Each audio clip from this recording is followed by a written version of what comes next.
আসসালামু আলাইকুম, সবাই কেমন আছেন? আশা করি ভালো আছেন। আমিও ভালো আছি আলহামদুলিল্লাহ। তো এখানে আমি দেখাচ্ছি অনেকগুলো ডাল। অনেকে হয়তো বা চিনে গেছেন দেখেই। আর এটা গ্রামের পাশে কে কী বলে জানি না, তবে আমরা এটাকে মাসকলাই ডাল বলি। আর এখানে কিছু ডাল আমি গুঁড়ো করে নিয়েছি,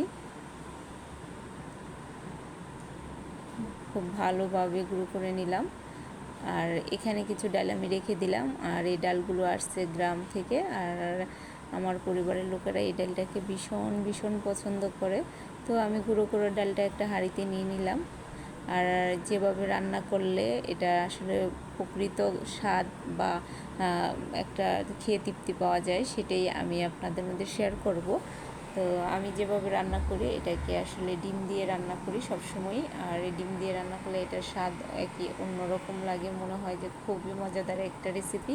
আর অনেকে চাইলে এটাকে মাছ দিয়ে রান্না করতে পারে, তবে আমার মনে হয় ডিম দিয়ে রান্না করাটা অনেক বেটার, যেহেতু পরিবারে অনেক ছোট বাচ্চা থাকে বা অনেকে মাছ খেতে চায় না, তো তাদের ক্ষেত্রে এটা অনেক সুবিধা ডিম দিয়ে রান্না করলে। তো আমি সব মশলাই দিয়ে দিচ্ছি একটু একটু করে।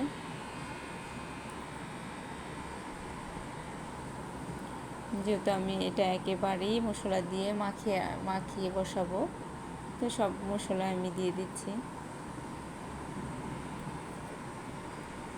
আপনারা চাইলে এটাকে এভাবে রান্না করেও খেয়ে দেখতে পারেন। তো এক একজন এক একভাবে রান্না করে, আমি আগে বলেছি, কেউ মাছ দিয়ে রান্না করে আর কেউ এটাকে ডিম দিয়ে রান্না করে। তো আমি ডিম দিয়েই রান্না করি সব সময়।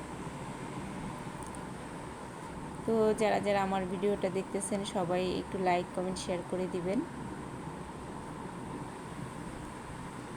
আর এটাকে আমি পানি দিয়ে খুব ভালোভাবে মিশিয়ে নিচ্ছি, না হয় এটা একটু দলা বেঁধে যাবে। তো সেজন্য আমি এটাকে ভালোভাবে দিয়ে দিলাম। আর লবণটা আমি একটু পরেই দিলাম। আর পেঁয়াজ কুচি একটু দিয়ে দিচ্ছি। এখন আমি এটাকে বসিয়ে দেব।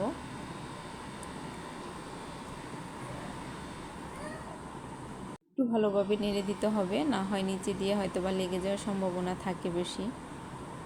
আর ঘন ঘন এই ডাল একটু নাড়তে হয়, না হলে নিচে দিয়ে লাগার সম্ভাবনা থাকে। তো মোটামুটি প্রায় হয়ে আসার পথে।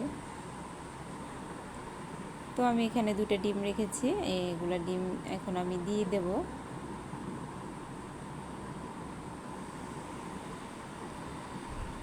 আমি এখন 2টা ডিম নিয়ে নিলাম।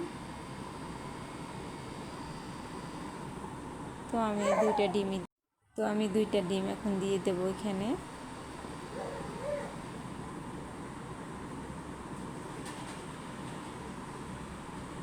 একটু ভালোভাবে নেড়ে দিতে হবে, যাতে করে একসাথে ডিমটা না দলা ভেদে যায়। তো সেজন্য আমি একটু নেড়ে দিচ্ছি।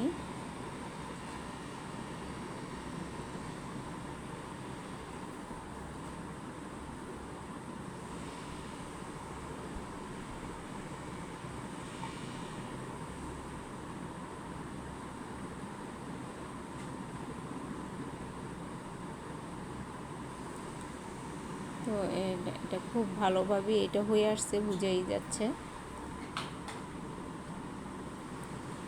এখন আমি এটাকে তেলে বাগার দিয়ে দেবো রসুন আর পেঁয়াজ দিয়ে। তো তেলটা আমি নিয়ে নিলাম, রসুনগুলো দিয়ে দিচ্ছি।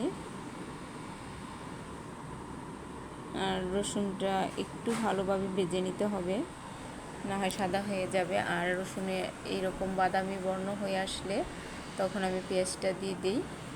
এতে করে পেঁয়াজটা জ্বলে যাওয়ার সম্ভাবনা থাকে না, যদি একসাথে দেওয়া হয় তাহলে পেঁয়াজটা জ্বলে যাওয়ার সম্ভাবনা থাকে। আর রসুনটা কত সুন্দর কালার চলে আসছে, বাদামি বর্ণ।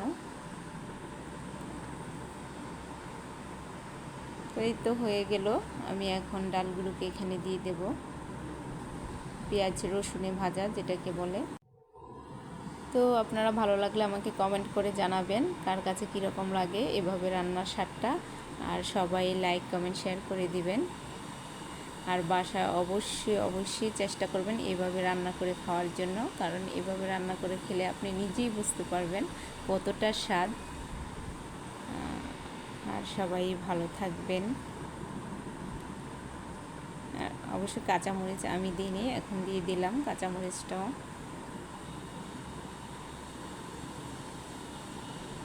কাঁচামরিচ দিয়ে একটু নেড়ে দিলাম। এখন আমি চুলা অফ করে দেব।